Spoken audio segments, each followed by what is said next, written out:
How many times have people told you that the media being owned by a select few isn't a problem?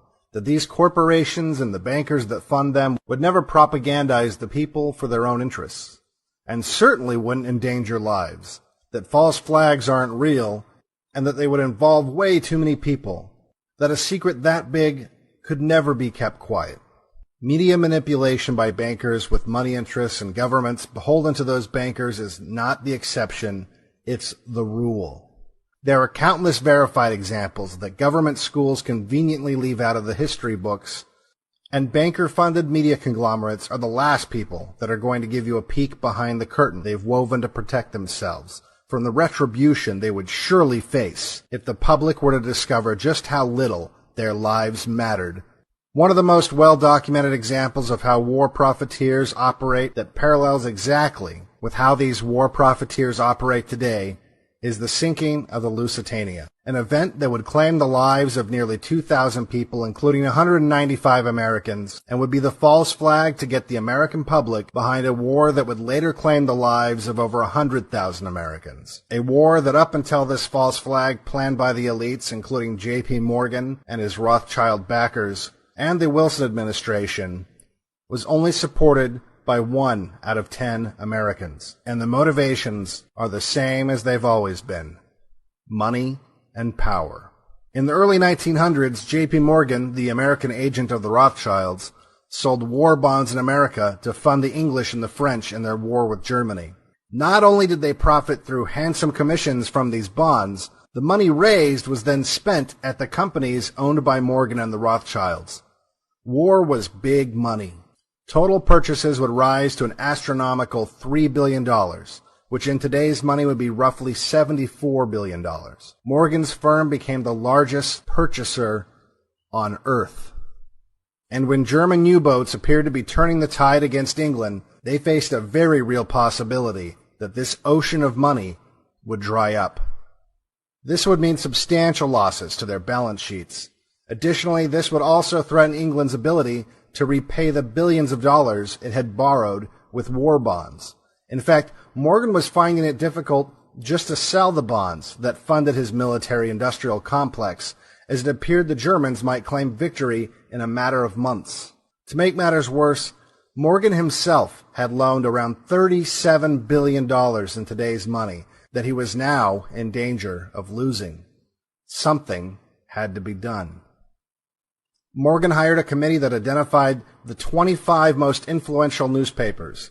He then installed editors at each of the papers and paid them off to run stories that were pro-war.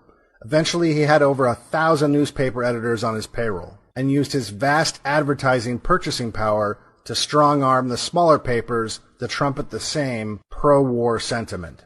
The Rockefellers of Standard Oil, who would also profit handsomely from the war, used its own publishing companies to influence the people against Germany and funneled money to reluctant congressmen. Massive parades were held. But with all this campaigning and social engineering, the polling data still showed that 90% of Americans still favored staying out of the war. Enter the false flag that would plunge the world into war, killing over 100,000 Americans to protect the interests of the bankers and the ruling class. Winston Churchill, who knew all too well without American involvement in the war he would soon lose to Germany, began to work with President Wilson and the bankers on the false flag that would force the American people to support the war: the sinking of the Lusitania. The Lusitania, while built as a British passenger ocean liner, had been retrofitted with armor, revolving gun rings on its decks, and was classified by the British Navy as an armored auxiliary cruiser. Its lower passenger compartments had been removed to make room for the war munitions exported by America's industrial military complex. Churchill ordered the Lusitania and all ships to ignore orders from German U-boats to halt and be searched, and instead to engage the German U-boats or even ram them without warning. He also ordered crews not to treat captured U-boat crews as prisoners of war, but to execute them. This left the German Navy with only one option: to sink ships suspected of delivering war munitions on sight. The Lusitania, whose previous captain resigned over Churchill's plan to use passengers as human shields, was loaded with weapons and ammunition sold by the J.P. Morgan Company in violation of every neutrality treaty. The German embassy in Washington filed a complaint to the Wilson administration and was ignored.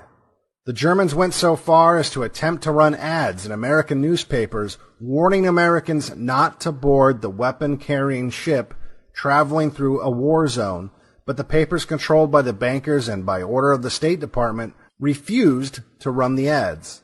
Using the media as a weapon against the people is not a new thing. The bankers and the politicians they owned were purposely sending unaware Americans right into a deadly trap.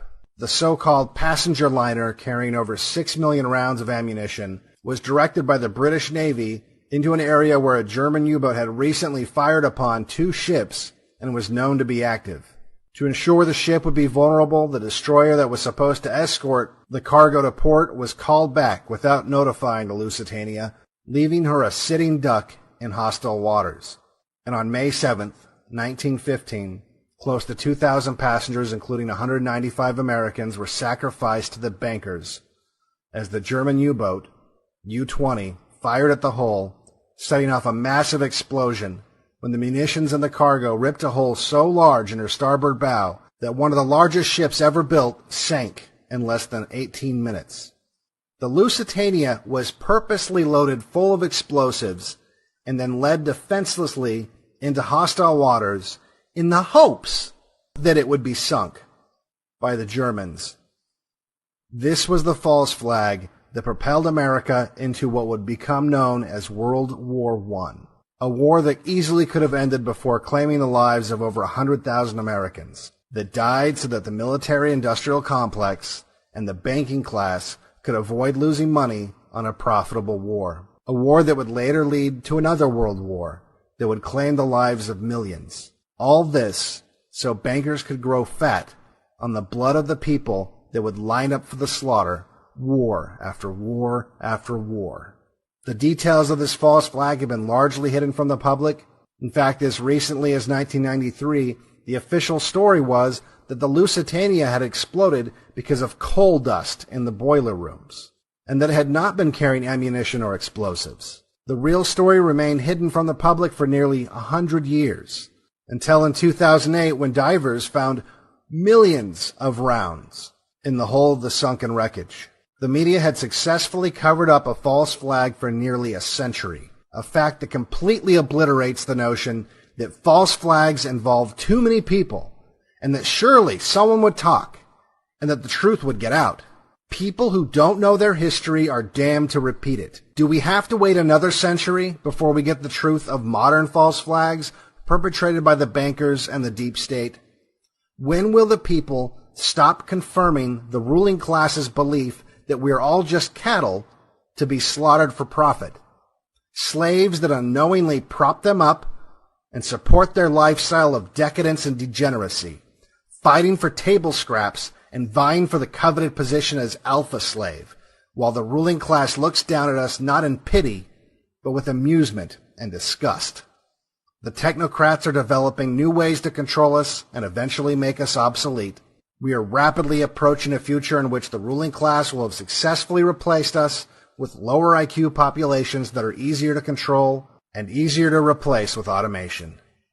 We must stop them now and expose them for who they are now, because we don't have another century to wait for the truth to come out. It's not just about the deaths on the Lusitania. It's not about the deaths in World War I, which led to all the deaths in World War II.